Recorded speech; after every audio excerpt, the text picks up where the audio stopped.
mechi. Hata mimi nimemsikia yuko mtu anajiita mchambuzi amemuita Kibu takataka. Yako majibu sisi tunatamani kuyajibu, lakini inshallah baada ya hii mechi mimi nitawajibu. Na nitawaomba waandishi wa habari, nitaitisha place, na kuna muda mwingine lazima tutaangalia sheria zikoje, kwa sababu unapokwenda kumuita mwanadamu takataka maana yake unakwenda kumdhalilisha. Sisi kama Simba tutaweza kukubali. Sisi kama Simba tutaweza kukaa nyuma. Huwezi kwenda kuwatukana wachezaji wa Simba kwa sababu ya iftari tu. Huwezi kwenda kuwatukana wachezaji wa Simba kwa sababu unapewa 20,000 tu. Mimi nasema na nitaendelea kusema, hatutaweza kukaa kimya kuachia wachezaji wachambuzi ambao wanaamini kwenda kuwadhalilisha wachezaji wa Simba. Niwaombe wachezaji wa Simba, najua imewaumiza. Mmoja wasiwajibu katika mdomo, wajibu katika miguu yao juu ya mechi ya leo hapa.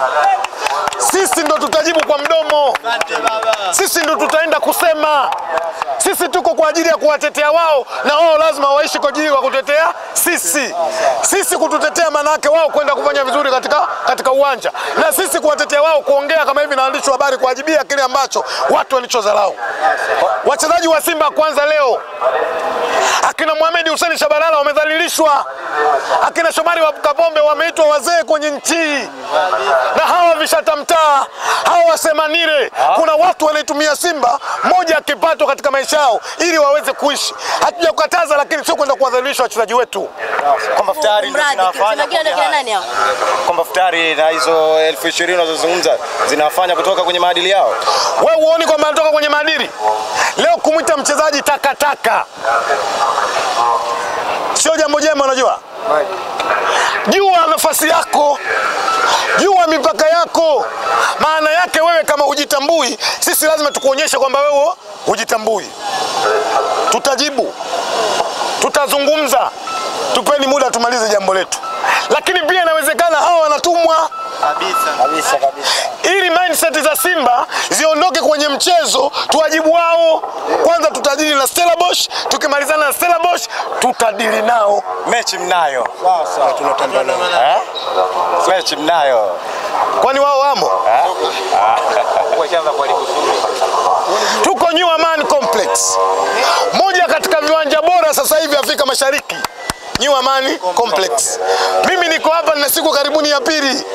Ukichukua ndoo ya maji ukimwagia New Amaan Complex, kama vile labda umeweka kwenye jua, ngoma imefanyaje? Niondoka. Na waambia wana Simba waje.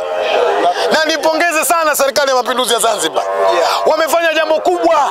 New Amaan Complex ni uwanja wa kisasa, ni uwanja bora. Kwa hiyo ujio wa mvua mimi nafikiri hawezi kusababisha mechi ya leo kutochezesha. Inshallah Mwenyezi Mungu akimpendeza, Simba 4 wao watajua. Umeziona wapi? Cha ajabu nini waandishi? Klabu bingwa Afrika sisi tushamfunga mtu 7. Ndio. Shirikisho sisi tushamfunga mtu 7 mpaka 7-6. Kwa hiyo kupata 4 inawezekana. First half tuna 3, second half tuna ngapi? Tuna 1. 3 jumlisha 1